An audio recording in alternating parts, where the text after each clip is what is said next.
Que les bénédictions de la lumière de la vie soient la voix du sang. Ainsi s'intitule la présente communication. Ici, Abish Adiboye pour ceux qui ne nous connaissent pas encore. En réalité, je vais commencer par déclarer que vous êtes invulnérable. Mais en fait, vous l'avez oublié ou vous ne le savez pas. Vous êtes invulnérable.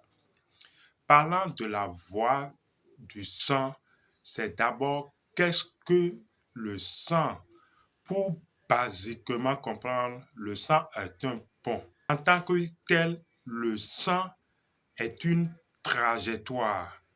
C'est une trajectoire que décrit l'âme.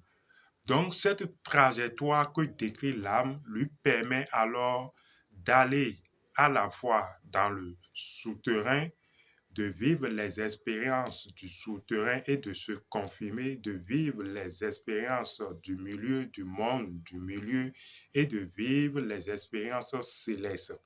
Donc le sang ou l'âme liquide en tant que véhicule également permet donc de faire toute cette trajectoire. C'est en cela que ce que regorge le sang, puisque si le sang permet de décrire cette trajectoire, c'est donc que il y a un élément, basiquement d'abord une force, la vitalité du sang qui de nature permet de faire cette trajectoire. C'est d'ailleurs ce pourquoi la vitalité du sang, la force vitale de la vie qui est bien présente et imprégnée dans le sang ou imprégnée ou qui imprègne le sang est recherchée.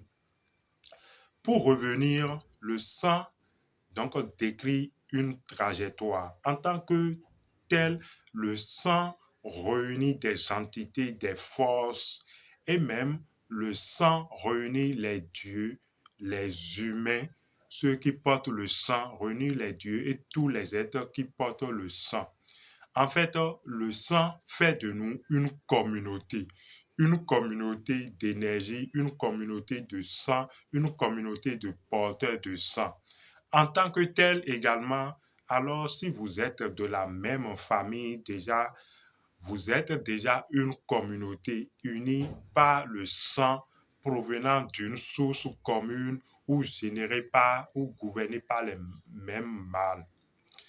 Mais si je dis que vous êtes invulnérable, nous sommes invulnérables, c'est parce que vous oubliez l'invulnérabilité du sang.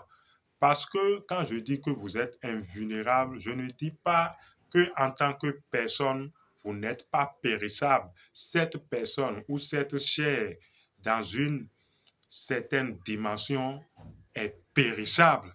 Mais vous, en tant que sang, le sang que vous portez et qui décrit cette trajectoire est impérissable. Et puisque le sang appartient à une communauté, vous êtes en train de comprendre que la confrérie et la communauté sont impérissables. Vous êtes impérissable et vous êtes invulnérable parce que le sang mis dans des conditions adéquates ou équilibrées continuellement, au fait, se renouvelle chaque fois et devient et se perpétue. Donc le sang, dans ce cas de renouvellement, est impérissable. Vous êtes invulnérable en fait. Votre force se retrouve dans la communauté. Qu'est-ce qui fait alors que les gens se sentent assez vulnérables? C'est parce que les gens se sont esselés. Les gens ont perdu la conscience de la communauté. Les gens ne savent pas que, en fait, ils font partie d'un ensemble invulnérable qu'on appelle la communauté. C'est ce qui fait que dans une famille, quand les gens commencent par développer l'apartheid, commencent par agir, poser des actes qui montrent qu'ils sont séparés, dissociés du tout. Et c'est normal. Quand une branche est dissociée de l'arbre, la branche ne peut porter de fruits, ne peut évoluer en dehors de l'arbre. La branche va mourir. Et c'est ça. Quand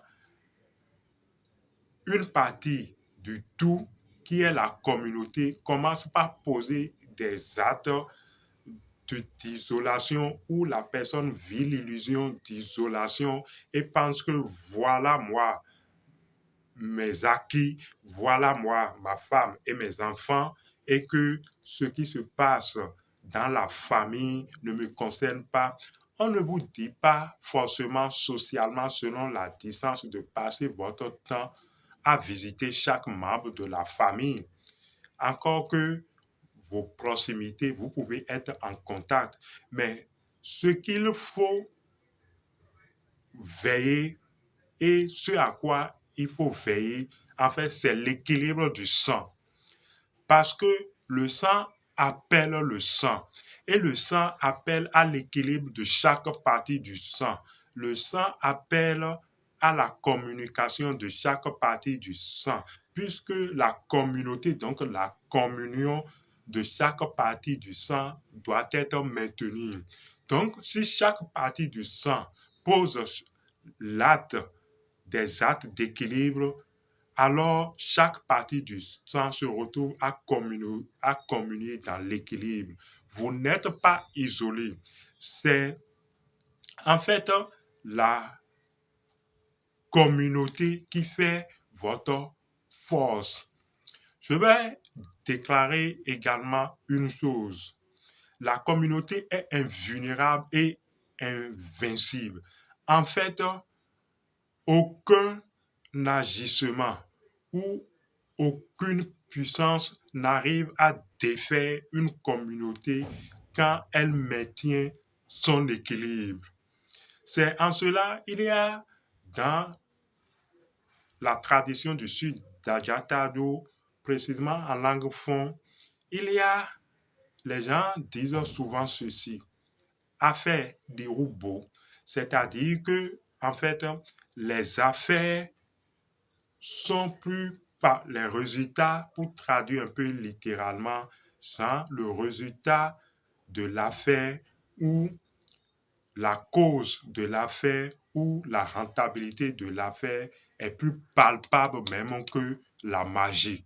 C'est pour, quand on parle d'affaires, il s'agit de quoi? Il s'agit, j'ai besoin d'un service, je connais un membre de la communauté qui, selon les règles de l'art ou les règles de la communauté, me rendent ce service. Ou ce membre connaît un autre membre qui en même temps est disponible pour me rendre un service. Vous savez, dans la communauté, les services peuvent être rendus parce que vous formez une communauté.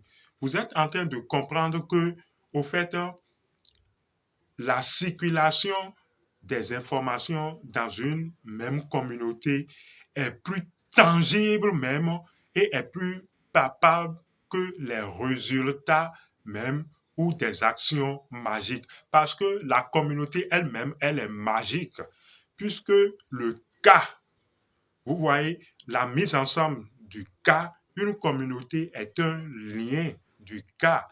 Donc, c'est lier des cas ensemble. Or, c'est le cas participe à la puissance magique. Donc, la mise ensemble de cette puissance magique qui se rend des services mutuellement, vous voyez qu'il n'y a rien qui puisse être extraordinaire ou il n'y a aucune puissance en dehors de cela. Parce que quand on parle du cas, on invoque également l'aspect puissance. Vous voyez?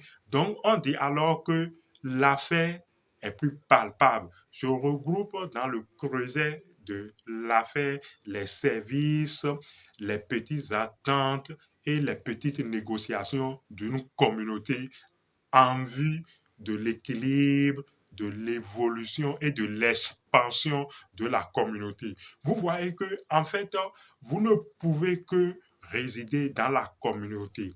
J'ai l'habitude de dire avec ceux avec qui j'échange qu'il n'y a nulle part où aller en dehors de la communauté.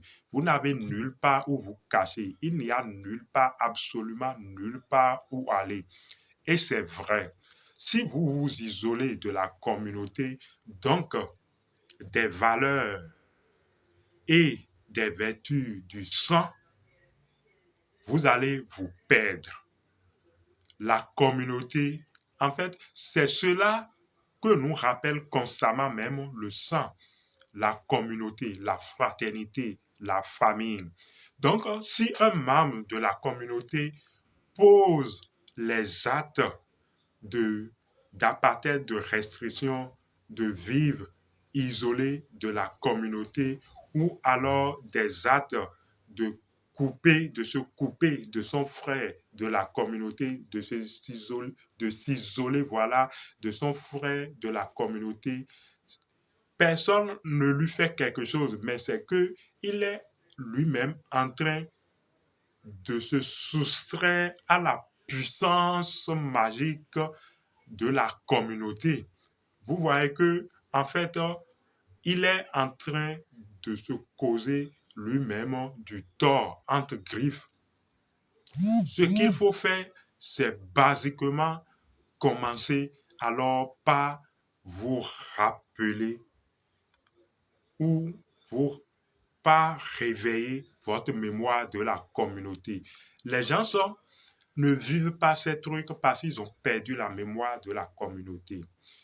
Nous avons fait quelque chose d'extraordinaire tout au long de notre quête spirituelle.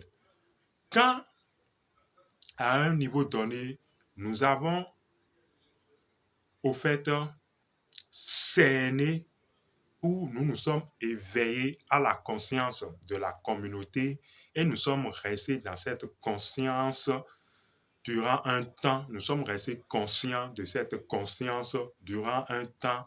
Nous avons, dans un livret que nous avons écrit, nous avons donné une technique qui permet en fait de commencer basiquement par développer la conscience de la communauté. Nous avons écrit le livret L'opuscule des hommes, le tome 1, que voici, l'opuscule des hommes, le tome 1, les techniques étranges du mage, où nous avons parlé de la communauté. Si vous développez la conscience de la communauté, vous allez commencer par vous sentir concerné, vous sentir dans un creuset d'ensemble du tout. C'est extraordinaire, je ne sais pas, mais commencez par alors voir qu'est-ce qui fait que je ne me sens pas appartenir vraiment à la communauté. Commencez alors par faire l'introspection. Parce que la conscience de la communauté est une conscience étendue, où vous allez vous sentir secouru énergétiquement, perpétuellement, constamment. Voilà le mot que je cherchais. C'est de ça il s'agit. Vous allez vous sentir dans un ensemble heureux et vous allez comprendre que, en fait, vous ne pouvez vraiment pas vivre seul. Vous êtes un ensemble de tout. La conscience de la communauté.